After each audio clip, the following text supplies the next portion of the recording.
Good news sa mga taga Intramuros. Tinanggal na ulit ang spaghetti wires dito sa Walled City. So bakit nga ba kailangan tanggalan ito? Alam nyo, itong Intramuros isa itong historical landmark na may feel mo yung Spanish colonial vibes. Pero pag nakikita mo itong mga spaghetti wires, so bawat picture mo ay nakarang na bull na itim na cable. Ito din ay tinanggal para sa kaligtasan. Ang mga lumalaylay na kabe ay delikado sa tumadan at maaaring maging sanhi ng mga sunog. At itong preservation, pinoprotektahan nito ang mga lumang gusali mula sa mabigat na mga nakalaylay na wire. So ngayon, ito na yung itsura dito sa Intramuros, Manila. Itong area ng Victoria Street ang tinatanggalan nila. Nandito na tayo sa Magallanes Street dito sa Intramuros, Manila. So ngayon gabahin, napupuntahan natin yung mga tinatanggal nila mga spaghetti wires. Dito malapit Victoria Street daw. Tingnan natin. Kita mo yung mga wiring to kabayan, no? Marami pang kailangang ayusin dito. Ano? Grabe dito. Talagang walang patawad yung mga wire dito. Ano? Ito yung mga kwan, the other side ng Intramuros.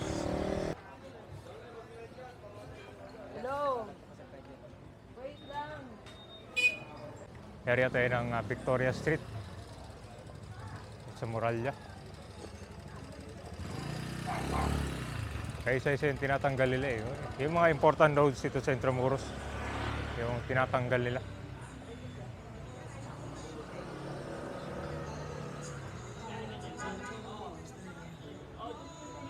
So itong area ng Victoria, yung tinatanggal yung mga dito, spaghetti wires. Yan, kita mo na yung resulta oh. Yan sa taas oh. Ang mga natitira dyan, yan yung nalangin sa kuryente. Yan, yung tinanggal dyan yung mga patay na wiring, yung mga wala ng purpose, yung, or yung mga illegal. Yan yung mga basta na lang sinuksok. Yan, wala na dito oh. Ayos na, itong Kabaan Victoria yung nilinis nila. Ayun, magandang tingnan kapag wala mga spaghetti dyan, no? Kaunti pa lang yan, ha? Hindi pa sa buong Intramuros. Karamihan kasi tinatanggal dito yung talaga. Dito sa mga main roads. Kasi dyan madalas dumadaan to mga turista, eh. Oh, magandang tingnan, no? Oh, diba? Ganyan kalinis. Hindi tulad dati na salabat-salabat wire yung makikita mo. Oh. Ito guys, yan yung normal na itsura nitong kalsada. Ayan o, di ba? Mas nag-improve. Kumpara mo dati na puro salabat-salabat. Kala mo babagsak na eh, no? O, yan. Tignan mo rin dito. O. Wala makikita dyan kundi mga wiring.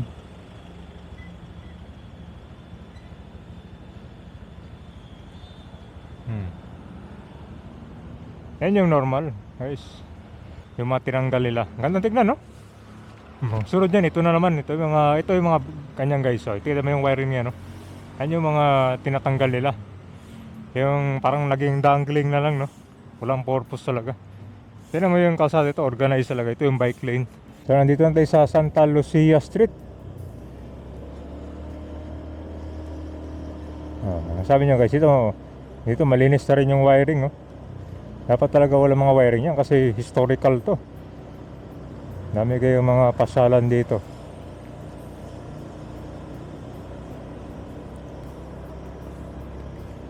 Ito, papunta na tayo ng Muralla. Ito yung main road dito sa Intramuros. Ito, marami din mga turista. Una nang inayos ito guys, yung General Luna. Wala na mga spaghetti wires yan. Ganyan kaganda na.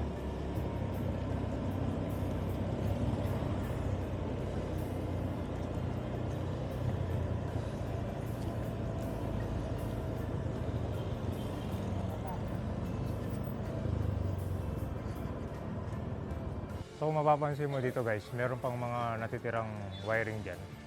Ito yung sa kabilang side ng Victoria Street. May itsura niya dati, oh. Di ba kumpara mo ngayon yung natanggal nila. Halo-halo, hindi lang kuryente yung mga nakasabit yan. Yung iba yan, illegal. So, katulad yan, no? Putol-putol lang. Eh, yung next target na ayusin, tsaka itong bangketa, tinapon na lang ng basura. Oh. Grabe yun. Ito na yung wiring na yan. Yan yung example na salabat-salabat. Walang purpose. Marami pang kailangang ayusin dito. Victoria Street, ayos na.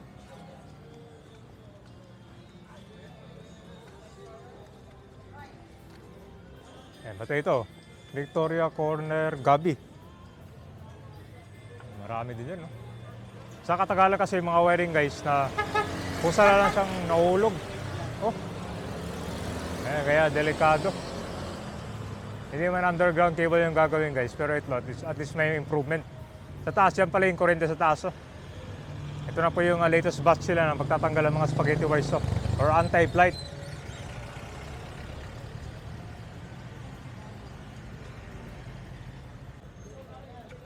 Dito mo makikita yung improvement.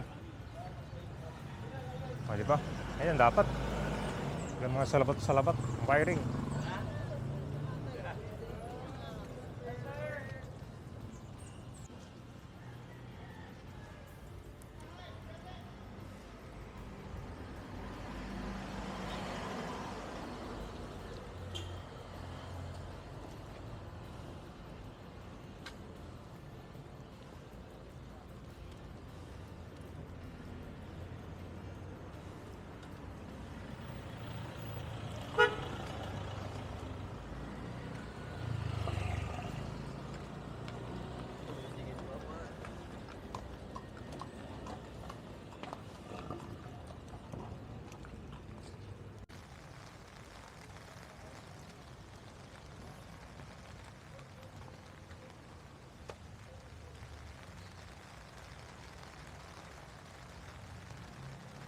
Victoria.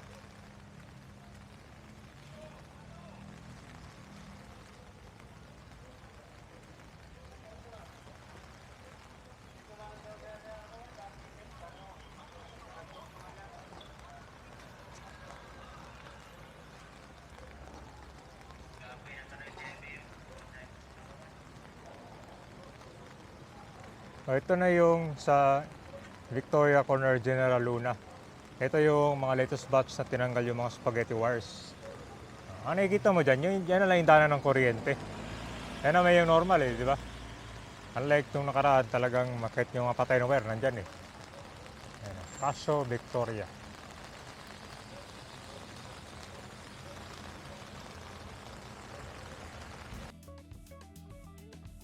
Unting-unting gumaganda na ulit ang Intramuros dahil dito sa tinatanggal ng mga salabat-salabat na wiring. So yan kasi hindi lang siya nakasagabal kundi delikado din dahil sa yan pag sobrang bigat nagkukos pa ng disgrasya or mahulog pa ito. So ito naman yung Pasig River Esplanade. Pag galing kang Fort Santiago makakarating ka na dito. Isang lakaran na lang yan simula dito rin papuntang Arroceros Park.